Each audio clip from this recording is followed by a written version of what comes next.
Good morning, everybody. And I'm sorry for all the technical issues, and I really look forward to engaging with all of you this morning. I've been working with diverse schools and engaging families of all backgrounds for, several decades right now, and it's one of the joys of my life to be able to connect with families of all backgrounds and to work with faculty and educators of all levels on engaging families and valuing them for what they bring to the situation. I know, and I know all of you who have been working in schools understand that these are different times, that we have many of our families in crisis. They are anxious. They are in fear.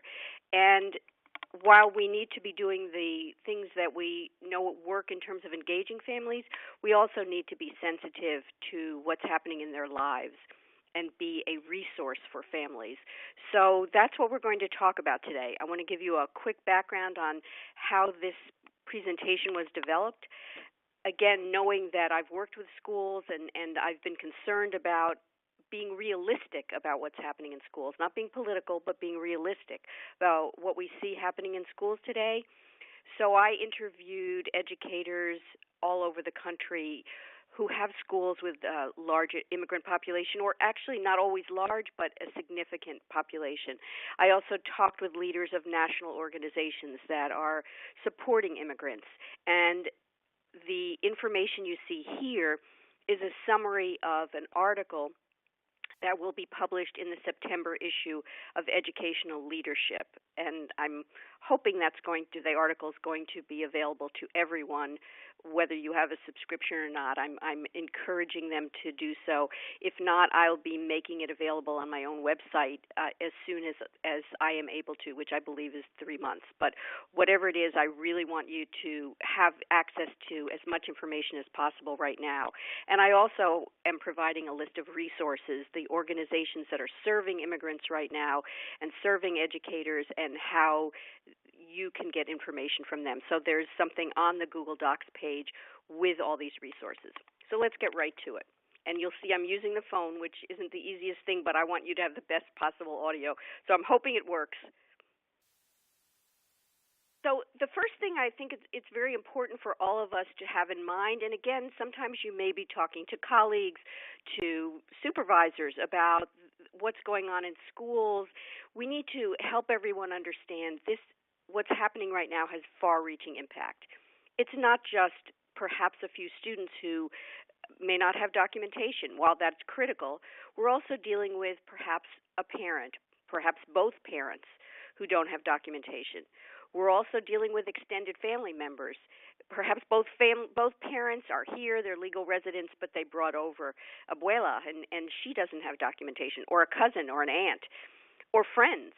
Within these larger extended communities, it's very likely someone has some level of immigration issues. It may be they can't visit family in another country because they're afraid they may not get back into this country.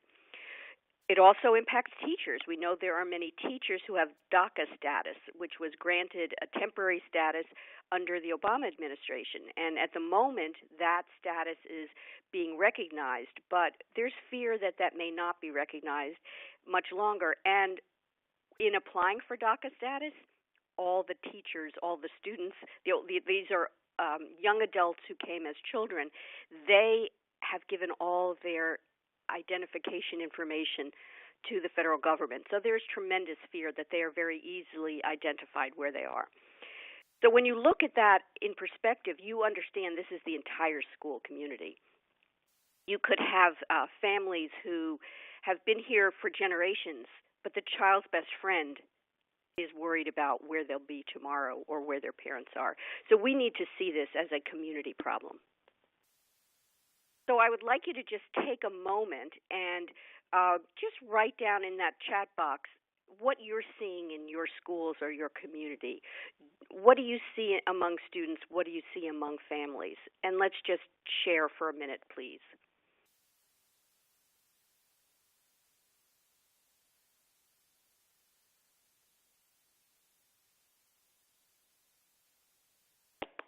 So we have students who are afraid to come to class. And I know there are parents who are afraid to have their children in class. Uncertainty. I think that's a great way of describing it. Yeah, the enforcement actions in neighborhoods are, as someone put, terrifying families. We saw a drop of registration in adult classes. Yes, uncertainty and fear. And it's great. Warm welcome in Vermont. Thank you for adding that too. It's not all fear. We're going to be creating this kind of environment of welcoming. That's what we're going to be talking about. Yes, so parents who are choosing to remain invisible rather than participate. And again, I've been doing this work for quite a while, so I know it's always been challenging to connect with families who may not feel a part of the American system, and now many of them feel for their own protection they have to be invisible. Thank you for sharing these, and please continue to do this. At the end of this, by the way, Claire and I are going to have a discussion about these issues, and we're going to be going back to some of the comments and questions that you pose right here. So let me just clarify here. Again, this is all information for you and for you to share with others, that under federal law, all children, regardless of citizenship or residency status, are entitled to a K-12 education. There's a Supreme Court case that confirmed that affirmed it. Also, ICE agents cannot take enforcement actions on school grounds, and that includes adult education sites. But I don't want to be naive here. They can watch, and they have watched families leaving the sites, going a few blocks, and perhaps picking them up there. There was national news about a father who had dropped off a child at a middle school and 2 blocks later was picked up. So I think we can really emphasize that schools are a place of welcome. But throughout this, you're going to see me emphasize that we can only talk about what we know. We can't make promises. We can be welcoming, we can be supportive, but we also have to be realistic. The other important point here, schools cannot release personal information about a student without the consent of the parent, or if the student is over 18, and obviously that applies to adult education classes. There are certain circumstances, again, if there is a criminal charge involved, the school may be required. But generally, I have seen schools be very protective of this information, and I've also seen districts who are wiping out information they might have in their systems. They shouldn't have it anyway, but they're wiping out that information to make sure that there's no chance that someone else will find it. Now, state and district policies vary. Again, it's not a political issue. This relates to the well-being and engagement of our students, and that's what we're all about in education. And we also know that engagement of families, as you've noted in the chat box, is critical to educational success. But the official positions vary. Some states have been very outspoken, including Oregon, where the head of the State Department of Education issued a very strong statement the day after the election, and have since followed it up. Some of states like California have urged schools to become safe havens, and I believe it's over 60 school districts in California have labeled themselves as safe havens.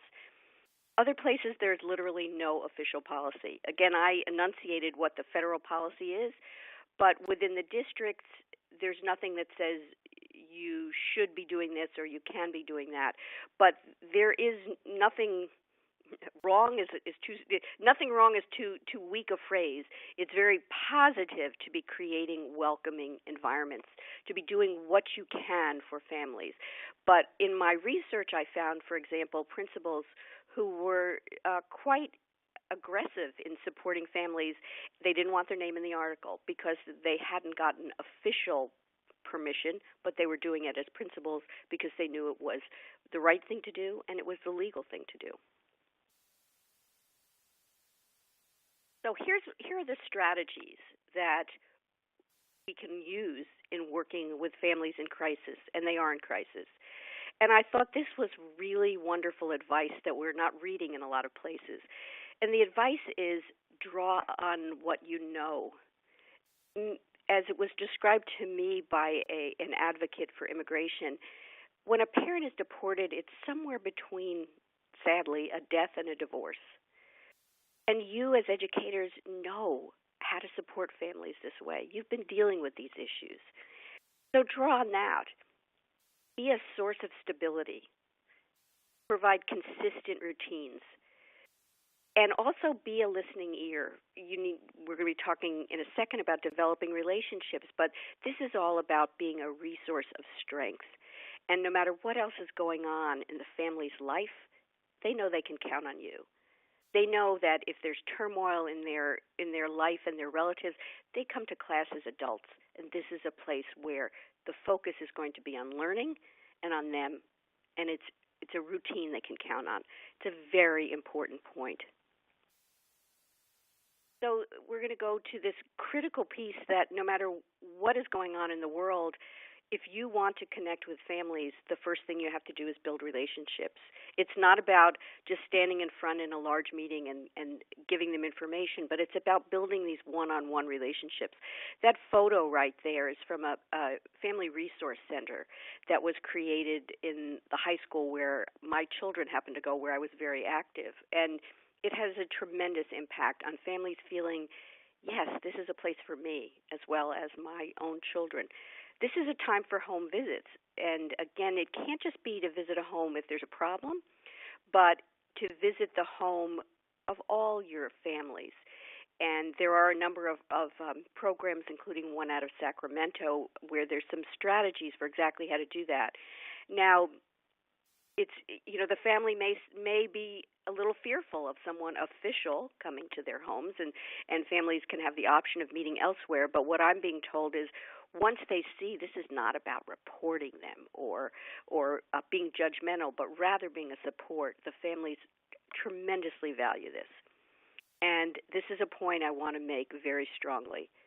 While you should be a supportive listener, do not give legal advice. You want to say to that family, that child who's in tears, oh, don't worry, your dad is a pillar of this community. He runs a business that everyone goes to.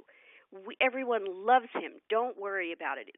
And in some communities, those people have been deported. So you can't make a promise. You can only be supportive and say, I know, I cannot imagine how you're feeling, possibly having your father leave, but you know I'm going to be here for you. So now we get into how do you help them really create their own support system of the advice they need to move forward. Connect them to resources. There are wonderful, wonderful materials on the AFT website. There are a number of other places, but the AFT has worked in collaboration with several other organizations, and in the resource page, you will be getting a link to that and other websites. You can hold information sessions with immigrant rights specialists. Again, AFT does this around the country, as does NEA, but you can also look for the immigrant rights organizations in your local community.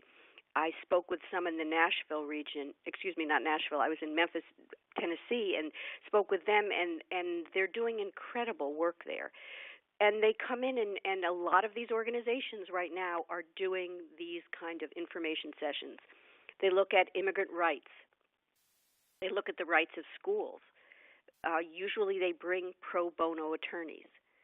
And it's also important to help families with mental health and physical health resources. The big issue that you can help is helping them with what if. If you want to help the families organize their legal documents, like birth certificates, health records, even if they have, for example, take their children to another country like Mexico, Mexico requires health records. Big issue here is making a family plan. Just like you have a fire plan. How do you get out of your house? A plan for your child. Do you want your child to stay here if they are legal residents or citizens? You want them to, who is going to be the guardian? And this is critical. You can be the emotional support they need. Can you imagine having to choose who's going to be your child's guardian, particularly if most of your family is in the same perilous situation you are? So this is an important place for teachers to help. Um, Quickly going through this, what you can do as a school, have one point person who knows immigration in and out. That's the person that's called. ID a bilingual parent who can provide support. And I just heard about this from other schools where they're creating immigrant student support teams. The idea is you can be ready if something happens. Go out into the community, join a community-wide coalition, collaborate with organizations that are already supporting immigrants. Be part of a rapid response team. What that means is as soon as there is a detention or deportation, if that is a person who has children in the school, you can provide support for the family. You know what that child needs. And continue with your efforts to engage families in education.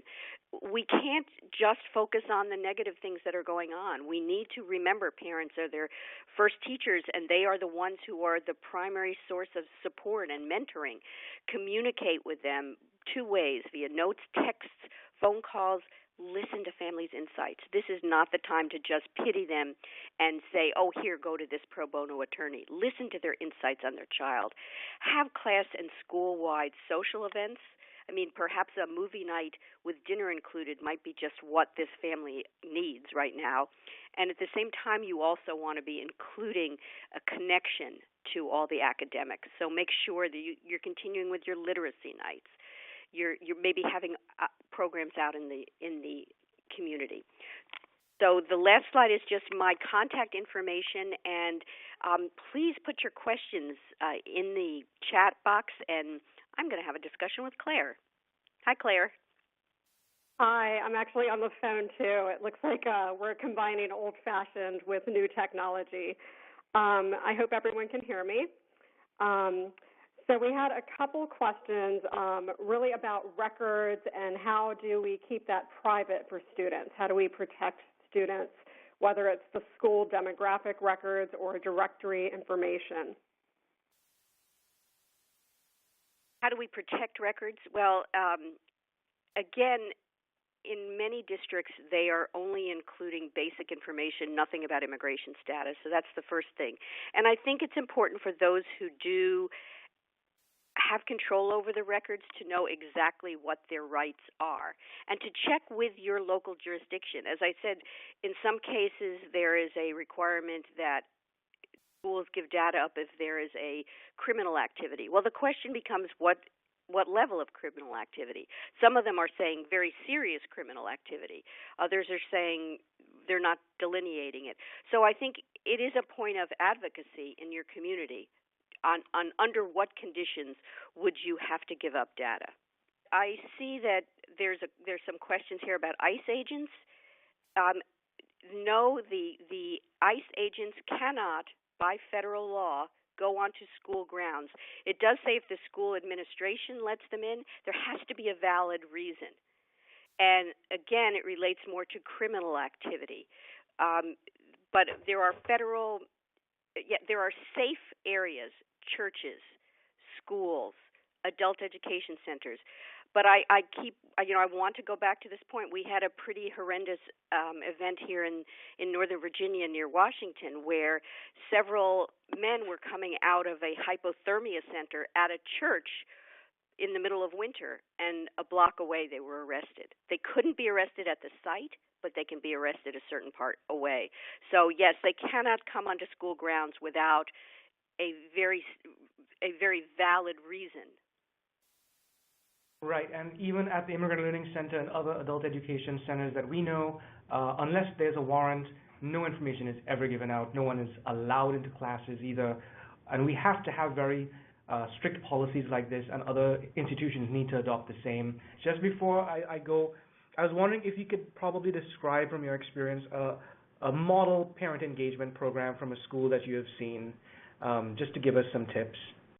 Yes, absolutely. And if anybody wants to contact me afterwards, I've left my email on the slides, and feel free to call me or email me and ask for some more details on this. But a model place is where families are welcome from the minute their child enters the school. They feel that they are part of it. There are signs all over in various languages, particularly those in the community. There is someone at the front desk who immediately knows how to make them feel welcome, hopefully is bilingual. And there's someone on staff who's bilingual. Perhaps it's a family engagement specialist or a parent engagement specialist. There is outreach to different communities because immigrants are not a monolith, and I'm talking to the choir here, but we all know that different communities have different needs. Now, I'm not saying we should stereotype different communities, but to start off, to feel welcome, it's often good to, for example, in our area, there'll be an evening for Korean parents. There'll be an evening for Latino parents.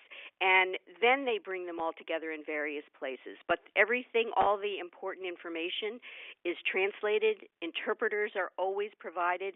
And a key thing with interpreters, their job is not just to translate what is being said by, for example, an administrator, but they're also there to interpret questions that parents have who don't speak English. So it's a partnership in every way, that the families are valued for what they bring, and they are not just viewed for their deficits. Eileen, one more lack. Question real quick. Yes.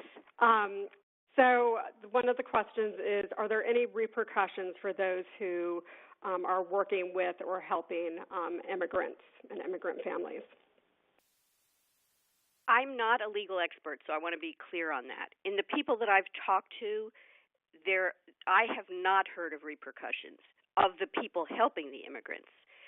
There are teachers, documented teachers, meaning teachers who are here under DACA status, and they, there is some question whether after speaking out they've been targeted, and I'm not going to make a comment on that either way. But I haven't seen repercussions against educators, and as long as you know what your district policy is, what your school policy is, what the federal laws are, and operate within that, I think that you can be a strong advocate. And as was said yesterday, we need to all be advocates. We need to be allies in this. It's very important that we be supporting. Thank you, Eileen. And I know that getting the right information to families is very important, so please use those resources. I emphasize the American Federation for Teachers, and if you do have any questions, contact Eileen or myself, and make sure that your families are seeking legal advice, and watch out for notarios and other unlicensed practitioners. So very good today, point. Very good point. Claire, the issue of make sure they're getting advice from an attorney. That is, and someone just asked about the resource for ICE agents not being permitted in schools. I'll post that resource in the chat. Wonderful. So also make sure to connect with organizations in your community. I wanted to thank Eileen very much for sharing this with us, and you laid a very, very good foundation for the rest of today's webinar. Thank you for the opportunity. And again, I look forward to hearing from people. Feel free to contact me via Twitter. I put my Twitter handle up. Feel free to email me. I really love the engagement, and I want to know what's going on in your school as well. That's what I'm working on right now. Thanks so much.